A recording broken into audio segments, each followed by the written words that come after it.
नमस्कार. आज आपण दुसरी कथा ऐकणार आहोत. एक जंगल होतं आणि जंगलामध्ये सगळ्या परिसंस्था जंगलातल्या होत्या. सगळे प्राणी होते. डोंगर, दऱ्या, झाडे, बेली, पशु, पक्षी, कीटक सगळं. आणि ही दंतकथा असल्यामुळे याच्यामधले प्राणी बोलतात. काल्पनिक आहे परंतु खूप छान आहे, मजेशीर आहे. काय होतंय, उन्हाळा संपत येतो, मृग नक्षत्र लागतंय आणि मृगाचा पाऊस पडल्यामुळं सगळीकडे डबके साचतात. आणि जंगलाचा राजा सिंह हा जंगलातून फिरता फिरता त्याला तहान लागते आणि एका डबक्यातलं पाणी पितो. आणि जंगलातलं त्या डबक्यातलं पाणी पिल्यामुळं सिंहाचं पोट बिघडतंय, तो आजारी पडतो. पोट बिघडल्यामुळे त्याला हागवण लागतंय.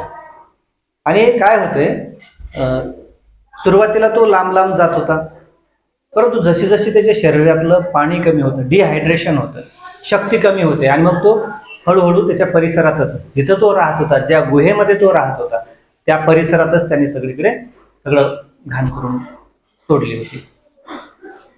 सगळे हळूहळू त्याचा आजार बरा होत गेला.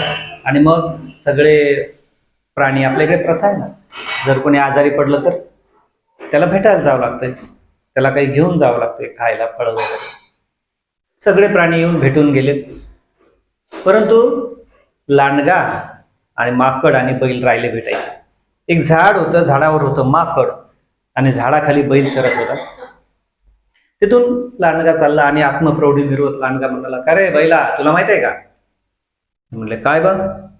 अरे, आपले महाराज आजारी आहेत, सगळे लोक भेटून आलेत, आपण सुद्धा, आपल्याला सुद्धा भेटायला जावं लागल, येतोस? ते म्हणला, चल येतो. वर माकडाने ऐकलं, तो म्हणला, चला मी बी येतो. आणि त्याने टोंदिशी उडी मारली बैलाच्या पाठीवर.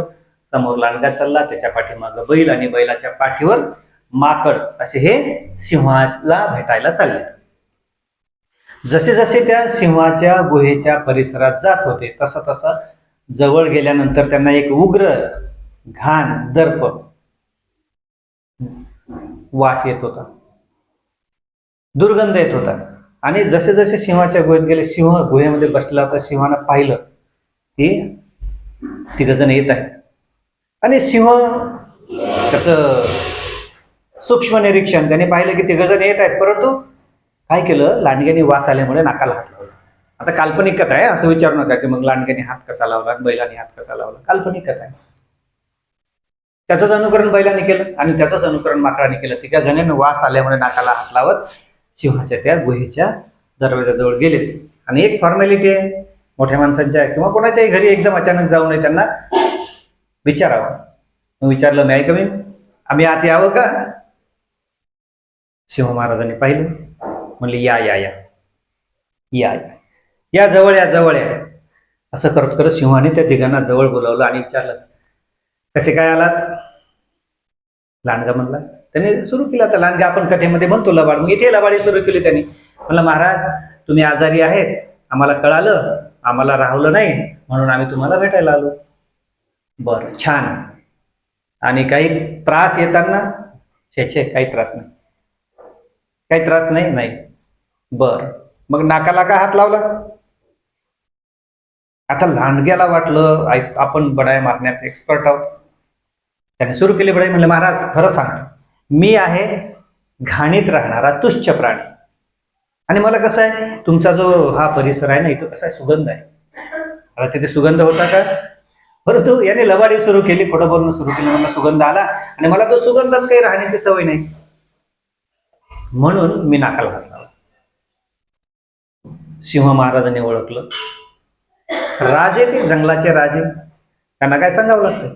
म्हणले, त्यांनी एक पंजा मारला आणि एका पंजामध्ये लांडग्याला खल्लास केलं आणि म्हणाले, माझ्याशी खोटा बोलतोस, इथे सुगंध आहे. आता बैल घाबरला. बैलाने ते शब्द ऐकले, खोटं बोलतोस. बैलाला वाटलं आपण खरं बोलावं. विचारलं, बैला तुला कसा रे वास आला? म्हणलं, महाराज खरं सांगतो, खरंच इथं घाण वास आला, म्हणून मी नाकाला हात लावला. त्याला एक पंजा मारला, एका पंजात बैलाला खल्लास केलं आणि म्हणाले, महाराज आहे मी, कशाला भेटायला आलात? माझा जर तुम्हाला दुर्गंध येत असेल तर कशाला भेटायला आलात? आता राहिलं माकड. आता माकडा, तुला कसा रे वास आला? माकड म्हणलं, महाराज खरं सांगतो, मला वासच नाही आला, खोटा बोलू नकोस. मग नाकाला का हात लावला? म्हणला, महाराज ऐका की, मला सर्दी झालेली आहे, माझ्या नाकामध्ये घाण आहे, ती खाली येऊ नये, ती आल्यानंतर तुमचा अपमान होईल, मोठ्या माणसांसमोर असं गैरवर्तन ठीक नाही, ते थांबवण्यासाठी मी नाकाला हात लावला. तुम्हाला मारायचं तर मारा मला, परंतु मी तुमचा फार सन्मान करतो महाराज, तुमच्या समोर घाणेरडं कृत्य होऊ नये म्हणून मी नाकाला हात लावला. शिवाला पटलं. शिव महाराज म्हणाले, ठीक आहे, ठीक आहे महाराज, जाऊ मी? म्हणले, ठीक आहे, जाऊ शकतो. जाऊ शकतो म्हणल्यावर त्याने लगेच पिछेमोड केलं आणि पाठीमागं न बघता इतक्या जोरात दम ठोकली की माकड गेलं, जीव वाचला. मित्रांनो, कथा थांबूया, परंतु या कथेचा जो बोध आहे तो बोध असा आहे की जर समयसूचकता असली तर माणूस कठीण प्रसंगातून सुद्धा मार्ग काढू शकतो. दुसरा बोध असा होतो की जर आपण एखादी फॉर्मॅलिटी करतोच तर ती फॉर्मॅलिटी व्यवस्थित झाली पाहिजे.